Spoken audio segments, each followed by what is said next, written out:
Oh, Errol, what a way to confirm your place in my AFL fantasy team, but also ruin a good pod, I guess. With him going for a huge 180.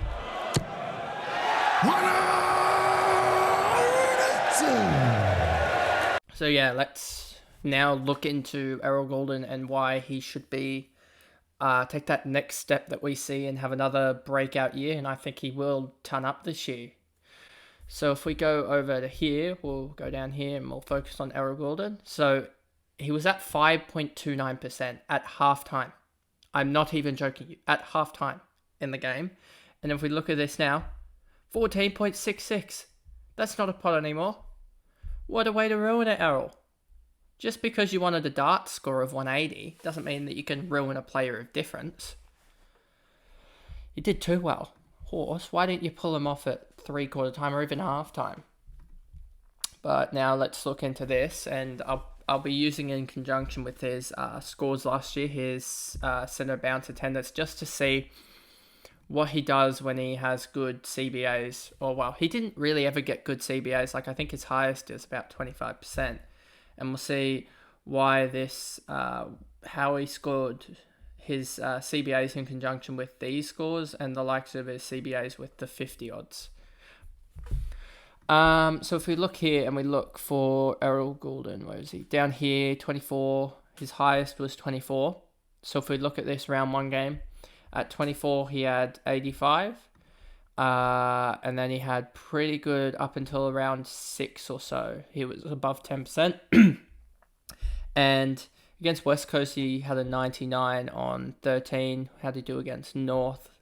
62. So he's one of those guys that I think with the added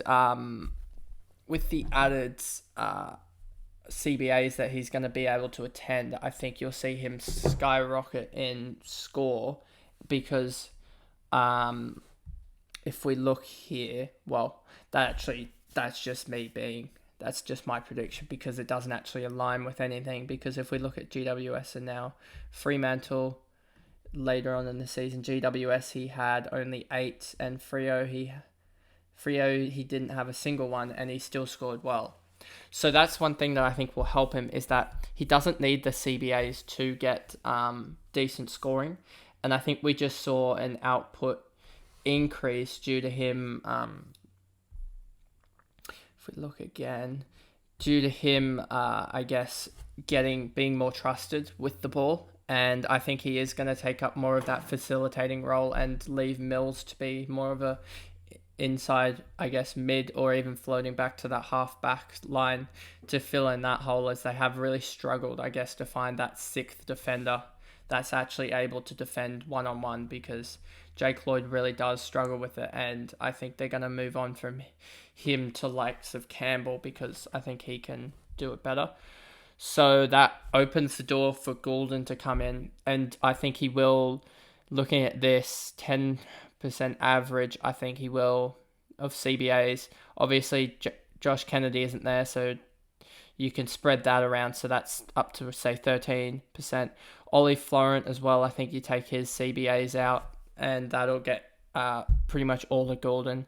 And then Heaney won't be as much in the centre this year. And then you've got the likes of, who's next? Tom Papley probably doesn't take as much in the centre. And then you've basically got a midfield rotation of Gulden, Rowbottom, Mills, Warner, and Parker, which is a 5-man strong. And I think you'll see Gulden's probably average 40, 45 CBAs. I think percentage-wise, I think he'll be around here. And I just think with his marking capability of just having really strong numbers, especially in the games that he goes large. If we look here, 12 marks, 8 marks, any other tons, 7 marks in this game, 7. Like in the games that he doesn't do really well, he doesn't get many marks, I guess. So yeah, 1. Look at here again, 2 marks here, 0 marks in this 60 odd, 2 marks, So if he's in that role again that it looks like he's in, where he's getting a lot of those cheap +6s, I think he's really good. And like, if we look at the forward line, who else is there really to get that's gonna do better? Because you got Dunkley, Cornelio, Rosie, Taranto, Moore, and then I'm gonna guarantee you that with the role he's gotten, Gulden's going to do better than Bruin and McLean. So he's a top 6 forward automatically pretty much already. The only one that I can really see him being ifs or buts is maybe if Butters does well. So he's pretty much a top 7. He's guaranteed a top 7 defender already at worst. And at best, he's a top 3 or so. I mean, did I say defender? He's a forward. But top 3 forward at best here, maybe even top 2 if he can score those huge scores. So I don't see there being much downside in putting Gulden in, as you see his ownership at 14%.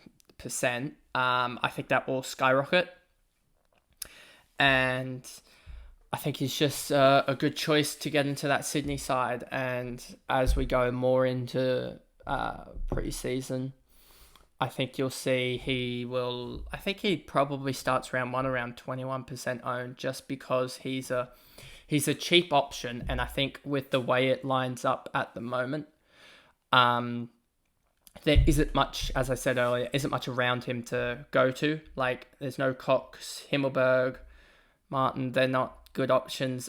Smith isn't a good option. Langford, no. Gresham, Anderson, no. Cameron won't go much higher. So you basically have about 8 guys for 6 spots here, and I'm telling you right now that Gulden will be better than Heaney and Butters. So he's already a top 6 guy, and he's the cheapest of those guys, so you might as well pick him and go heavier on the forwards, and go, as we have a couple of 200k defenders, rookies that we can go for. So I think he's just the better option there. So remember to like and subscribe, as that's my Errol Gulden review and why I guess he stuffed up a good player of difference. But you also got to look on the other side, that could open up some options for the likes of, I don't know if Cornelio's percentage has tanked a little bit. If we look here, has Taranto gone down a little bit? I don't think so. Moore's probably gone down a little bit, so turned him maybe into a player of difference as well. So Moore's probably now a guy that I'm hunting to get into my side now at 3.9%. So he'll be one of the early guys to get in my side.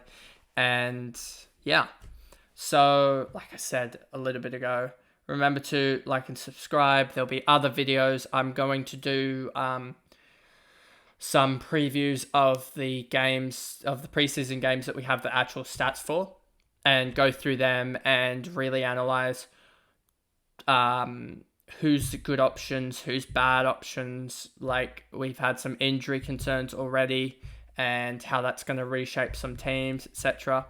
So yeah, if you want to see those videos, there'll be playlists up in the corners. And yeah, I'll see you again soon. Bye guys.